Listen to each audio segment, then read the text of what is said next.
Welcome everyone to Love Speaks Global. I'm your host, Candice Ruggiero. I'm the founder of Beautifully Becoming Movement, a movement centered on growth, healing, purpose, compassion, love, and becoming who we are truly called for.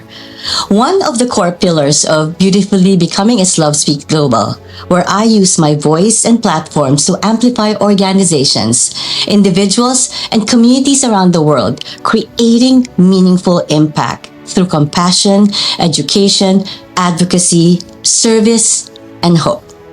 Today, I am especially proud that Love Speaks Global is partnering with Fishes and Loaves, an incredible organization servicing vulnerable children and families in the Philippines. And for those of you who may not know, I was born in the Philippines and now I live in the United States, but the Philippines will always hold a special place in my heart. Philippines is a country filled with kind, resilient, hardworking, and incredibly talented people. It is a nation rich in culture, faith, family, the beauty and strength of its people. Many communities continue to face, despite all this, communities continue to face poverty, limited opportunities, and lack of educational resources and challenges that leave many children and families underserved. That is why organizations like Fishes and Loaves are so important. They are helping bring hope, support, education, and opportunities to them. Joining me today are two incredible women from Fishes and Loaves. We have Miss Elaine Eleazar. She's the chairman and founder of the organization. And we have Miss Sarah Vayal, the executive director. Thank you both so much for joining me today. How are you both, ladies? We're so blessed for this wonderful opportunity, Candice. We really are. Thank you so very much. Thank you so very much. Well, it is my pleasure to have you here. How are you, Sarah? I am wonderful. Thank you. I know you two are very busy women, but having you here on my platform means a lot. And I hope we put all out to everyone and share our beautiful mission together. Tell us more about your organization, the work that you do, and the community that you serve. Yes, well, Fishes and Loaves was birthed more than 13 years ago. We're going on our 14th year. So it has been quite a roller coaster ride, but very, very fulfilling. It's been birthed by I really believe it's a heart to want to help those who cannot help themselves. So our organization really started with, I believe that heart for the children. So when I saw the children and they were crying and they were just so hungry to be loved, because I was able to go to let's just say one of the poorest actually communities here in Bacolod, Philippines. I was able to go there and there were like hundreds of children that I saw, and we were just doing feeding and with games and song and dance. But then when we started to actually ask them who of you have been, let's say, neglected or hurt, and even sometimes by the people that you love, and you're just so hungry to be loved. Obviously, we're a Christian organization, so we said, if you're just hungry so that God could love you, can you just come and we're going to pray for you? So I was so surprised that all of them just started to run, and they were crying because they were saying, we want that love. We want to be loved. We've been hurt. And some of them were running to me and, half dressed, like just a picture and nothing more, and some would just sort of nothing, and they were dirty, and you could see that they were not being taken care of. And I don't blame the families, because it's really a survival mode. So that really sparked something in my heart. I said, I don't have anything, but I have love. So I'm going to keep on coming back. So every Saturday I would go, and then I would get more and more people to go with me with that same heart. So we would feed, we'd be under the bridge, would be in the basketball court, anywhere where I really felt, I may not have, 13 years ago, I may not have known where it was going to lead. But at that time, I just felt, I'll do what I can for that moment, for that time, to make these kids feel loved and to make them feel that someone sees them, that someone cares. So that started it all, actually. So from there, we started our feeding, and from once a week, it became every day. Okay. Then we started feeding 300 to 700, giving 300, 700 meals a day, because I've learned that many children who go to school don't have anything to eat. So they drop out of school. They can start well, but they basically drop out of school. And then we did obviously what we could do, which is, provide for what they need to actually go to school. In the Philippines, they would tell you that education for grade school and high school is free, but to stay projects, of course, also the food. So everything, you need a lot of money actually for them to stay in school. So for a family, for a lot, like 4 or 5, that just couldn't really work. And many of them are from dysfunctional families. So we started with that. Education is important, and then feeding. And then it just, from there, we started to help the families as well. Wherever we could give livelihood, we do. When there's a disaster, we're there. Some say that you're taking in the job of the government, aren't you? And I can't wait for the government. We do what we can. Yes. We do what we can. Yes. Basically, that's what we do. We're really loving in communities and people and families, and to make them feel that someone cares. They have not. Thank you. Miss Elaine, thank you so much for sharing that. And I think what stands out so beautifully is how compassion and service can truly transform lives and bring hope to communities that need it the most, as you described. And I wanted to share to everyone that I had the pleasure of really looking at all the projects, all the mission, all the programs that Fishes and Loaves have been doing. I'm so blessed and lucky. And the moment I saw what they truly want to do with these communities, I knew I need something like that. A really passionate, strong organization who are there for each and every Filipino lives. And I'll be sharing that, and it will touch you. It will just touch your heart. Thank you for that, Miss Elaine. Miss Elaine, what is a challenge that your organization faces when trying to help others and create impact? I think one challenge is actually getting the right people who have the same heart. This is not a job, like a job. You have to get the right people who have the same heart. It has to be like a calling of theirs, a purpose in their lives. And we're just so blessed to have Sarah with us. She was able to join the organization. And it's just right after COVID, and we're so blessed to have a woman who has such a big heart. She's French, but she's like Filipino in heart. Big heart for the kids, for the youth.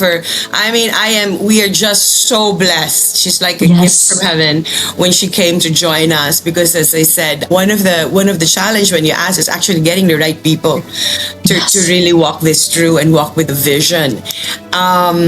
And we're so blessed by having Sarah. Another challenge for us is that over the years, because sometimes, you're so, like me, I'm so passionate with the lives of the children. Everything. We were able to do things that other people couldn't do for them, even get them birth certificates, try to, really check where they came from, because if they don't have the birth certificates, then they can't go to school.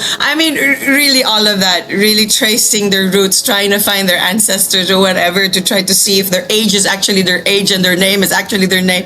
All sorts of stuff. But so the challenge really is because we're so into the details of the lives of the children, really, really caring for them.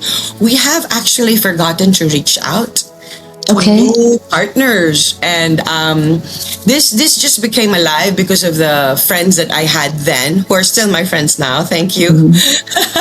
But over the years, and that's a lot of years, it's more than a decade, 13, 14, we kind of forgot how to reach out to the world and to others, so that others could have the opportunity to also partner with us and feel that love, fulfillment, and purpose that our ongoing partners have. They've been been so blessed to see the kids grow, and they're really into it. And Sarah and I have acknowledged this. This is actually a big challenge for us. So when you came in, You said, "Hey, I want to tell the world about you." Wow. Guys, we're like, "Whoa, this is such an answer prayer for us, really," because it's something that we really know that we need. Especially, we have new batches of children now. We have new batches of children that we're helping because the ones that we helped before, getting into college, going out and getting work. So this really means so much to us, Candice. So for us to impact more lives, we need to have more people that knows about what we're doing, who would actually want to say, you know what? Yes. I want to be part of that. I want to be part of that miracle, because it truly is what it is. It's a miracle. We see miracles every day of how lives are transformed. And Yes. those without hope are given hope, and suddenly they have purpose and they can dream again. Yes. That's where we are. Thank you. You're welcome. And I truly deeply believe that when you are called by God, your whatever source, whoever you believe in, you are going to be met by the right people that will be part of your journey. I didn't know you like a week ago, 3 days ago, and this just started happening. It's because we have the same purpose, we all have the same passion, and together we will make it happen.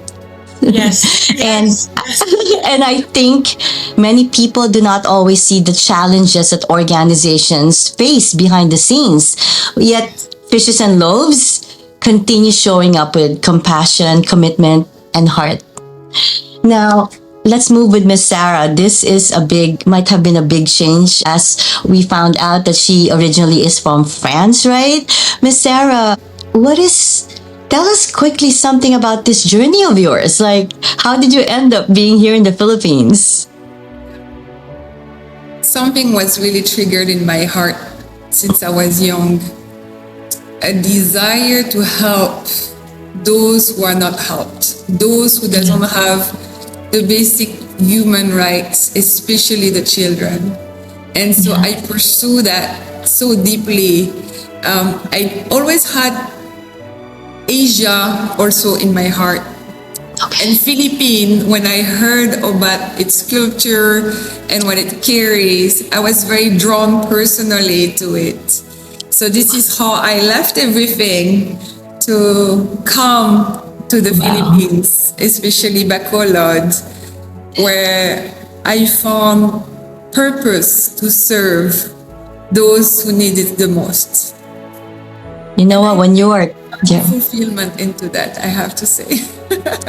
when you are called, when it's your time to serve, no matter where you are in this world, you're ready to give up, pack up, and just move to the new direction. And I'm just pleased to have met both of you. Thank you. Miss Sarah, would you share with us, what is an issue in the world today that you feel needs more compassion, action, and attention? Especially coming from you, you've seen like two worlds, because you came from France and now you are in Philippines. What is an issue today that you think we need more attention, compassion, and love? There's so many. Yeah. So many. But the children are victims of the family situation, victims of the environment, and they have no ways to find and to fight for themselves. So I believe where we should be as people who have matured, bring our compassion and our action is to those who cannot help themselves. And the children who are in the slum, the children who has no basic rights, this is where we have responsibility to come and help. Now, if we want to help children, we need to help them holistically in order for them to break out to the circumstances that I just described. So education is definitely part of the core instrument to break this cycle. But when I say education, it does not mean only going back to school or going to school, because some of them cannot stay in school. It means empowerment of who we are and who are we meant to be. So intrapersonal skills are very important. Bring them into position of leadership. Make them see out of where they are, which is a very close-minded perspective of the world, to give them a new perspective, which is a perspective of hope, which is a perspective that will elevate them and elevate together their family. Because when we empower them holistically to become leaders, then the whole family will benefit of it. So we don't only give them, but we teach them. It's like teaching them how to fish, like that they will fish, they will feed the entire family and bring them along with them. That's beautiful. I love that. That is such an important reminder, and just letting the world, making them aware of how we can empower children in a holistic way. Thank you for that. And Love Speaks Global is really about reminding people that kindness still matters, compassion still matters, and that every person deserves dignity, opportunity, and hope. Now, I would love to hear more stories about your organization. Would you like to share maybe a story that reflects the heart of your mission? Like maybe a story where your organization made a meaningful difference in someone's life or the community.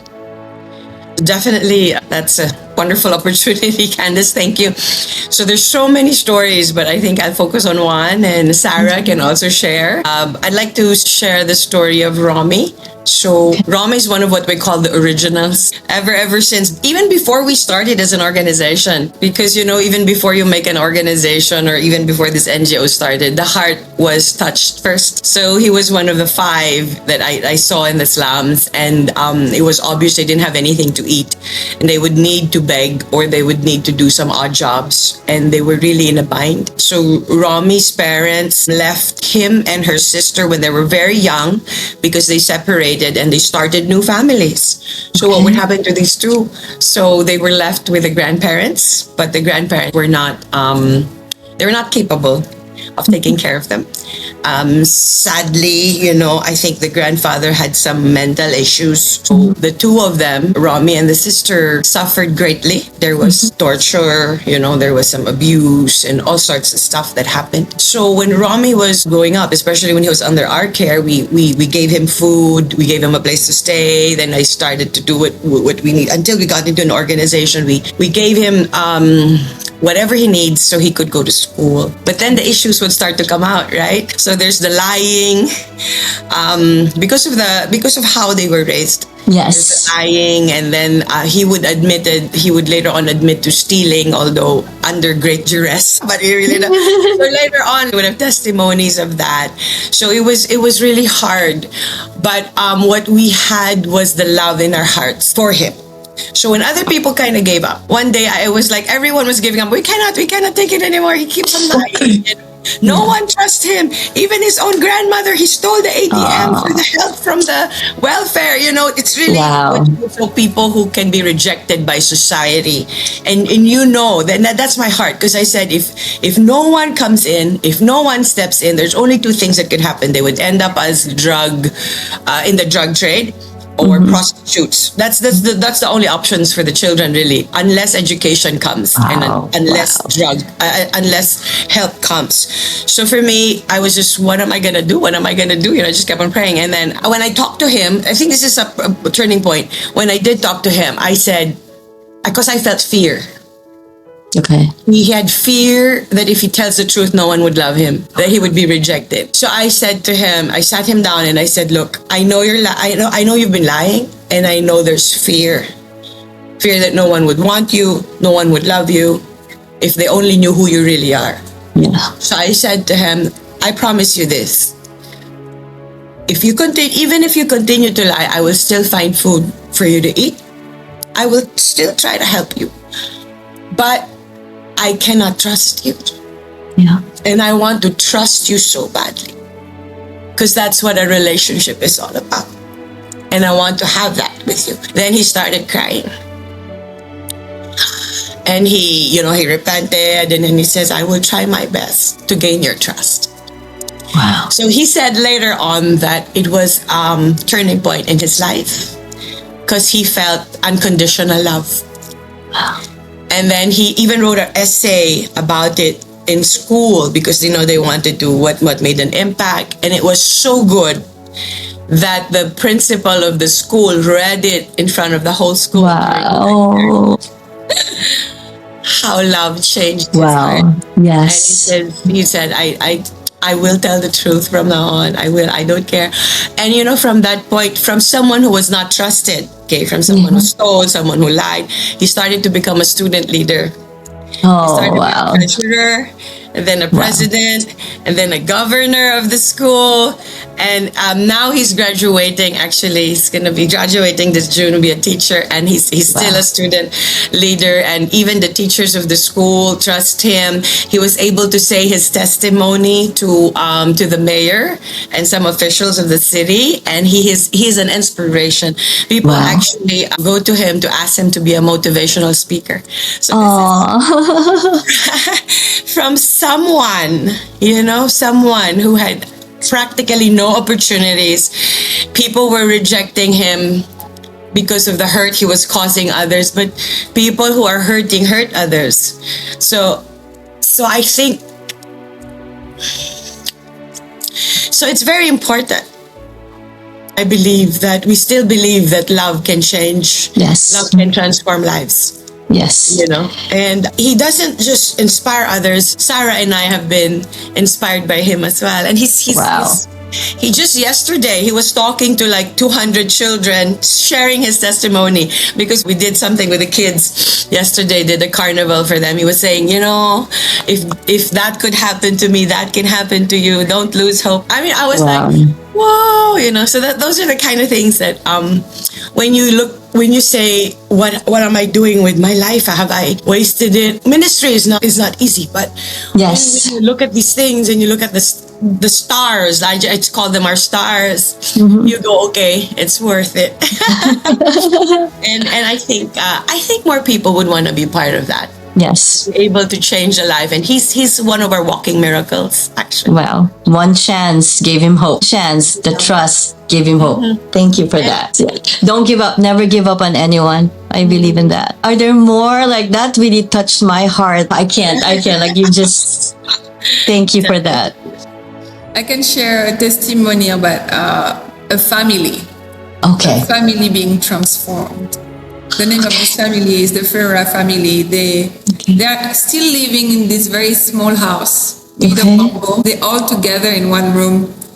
And when we first started to reach out to them, they didn't know how they will feed their 4 kids for the next meal. It's such a burden for a mom, right? To don't know how to feed your kids. And so the feeding program of Fishes and Loaves was there, and she placed her 4 children in this feeding program, and that started to bring hope.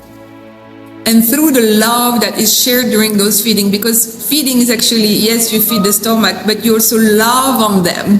You bring them a sense of acceptance, you bring them a sense of purpose, you bring a sense of hope every time you come and you feed. So she was so grateful, the mom, that she started to even volunteer to the center. And it brought a different dynamic into the family. The children started to succeed at school, and so they became scholars. That brings much more in-depth support. And they are growing such in a wonderful, and I would want to say even in a great way, since the firstborn in Yerna has graduated valedictorian on grade 2. That's so nice. And she's now studying in College of Accountancy. And then the second one, and now also just graduated grade 12 with honor. Wow. She's also part of our program, and we have a little last son.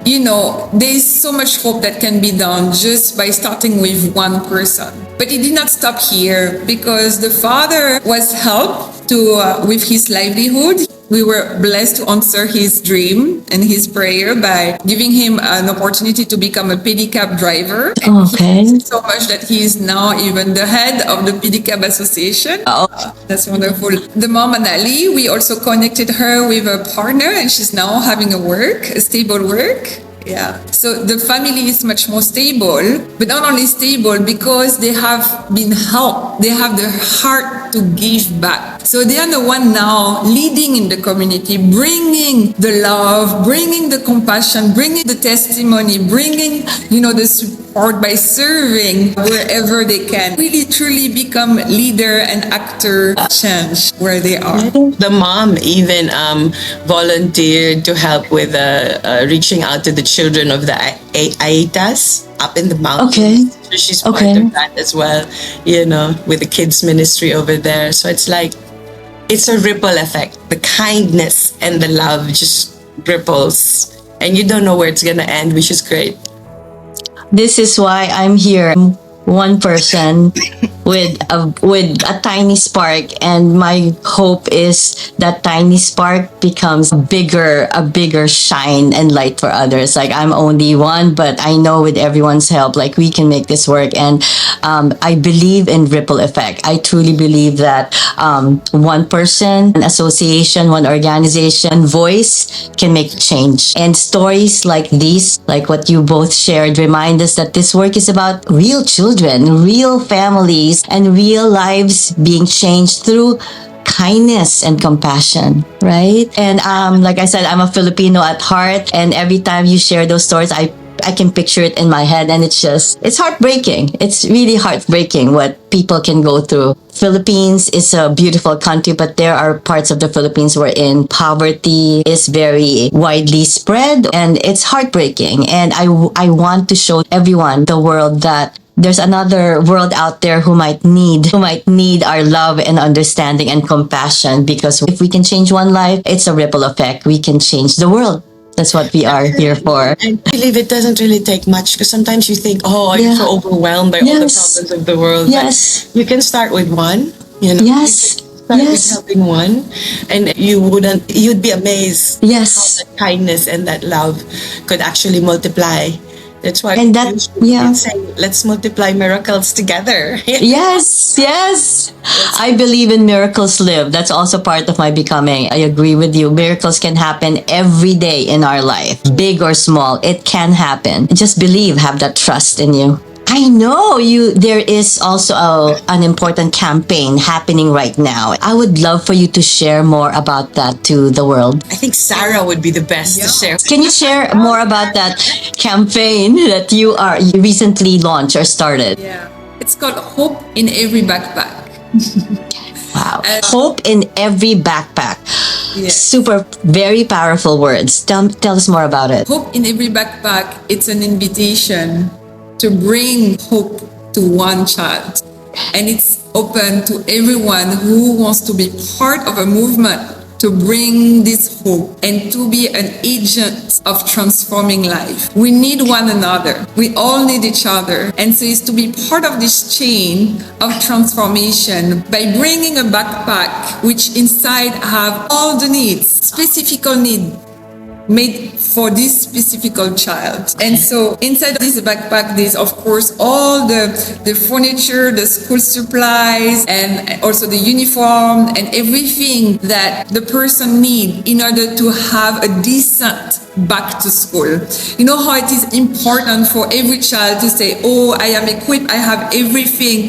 It makes him become someone. It brings this confidence growing when you have the necessary requirements to go back to school, and to not feel left behind because there's not enough, or so you bring that. You bring also a change from being in a survival mode, when again, still up to today, sometimes they still don't know what they're gonna eat. It's still not enough. So when you relieve the burden of the investment that has to be made for when you go back to school. It's not only one child that you change life, it's the whole burden of one family that is being lifted up at that point of time. I invite you to be part of it and to feel this joy in your heart that you're making a difference into someone's life. When I think of a backpack, it's a symbolism for me. It's not just a literal backpack that we're providing them. It's actually the education that you're providing them. And with education, it's a better future, not just for them and for the family that they are part with. This campaign, Hope for Every Backpack, helping Filipino students back to school, it just touches my heart. There are so many children who simply want the opportunity to learn, dream, and succeed, yet they lack the resources they need to return to school prepared. And truly, campaigns like this are not just providing supplies, they are giving children hope, confidence, and encouragement for the future. And we will definitely share this beautiful campaign with everyone. The world needs us right now. I believe that real change happens when people choose compassion, kindness, and action in their everyday life. I sincerely thank both of you for joining us today and for sharing the incredible work that Fishes and Loaves is doing in the Philippines. Please know that your work is making a significant impact in the lives of many, and together we can do more. I'm empowered right now. I feel the love. I feel the kindness. As someone who has been an educator for over 30 years, children have always held a very special place in my heart. It truly hurts knowing that there are children who want to learn and succeed, but they may not have the opportunities. That is why I'm honored to partner with Fishes and Loaves through Love Speaks Global, using my voice and platform to help amplify their mission and support. And together, we can empower these children and families. I'm especially grateful to stand alongside in their Hope for Every Backpack campaign. Education creates opportunity, dignity, and hope, and I believe every child deserves that chance. I would like to personally invite you, wherever you are in the world, to join me in supporting this campaign and future initiatives led by Fishes and Loaves. Let's come together to help make Hope for Every Backpack a success and continue building programs that uplift children and their families. Because at the end of the day, children are our future. They are the future leaders of our communities and our world. So together, we can make hope visible, one backpack at a time, because love is more than words. Love is action. Thank you again for joining us today, Elaine and Sarah. This is Candice Ruggiero with Love Speaks Global, reminding everyone love still speaks across nations, communities, and hearts. Thank you, everyone.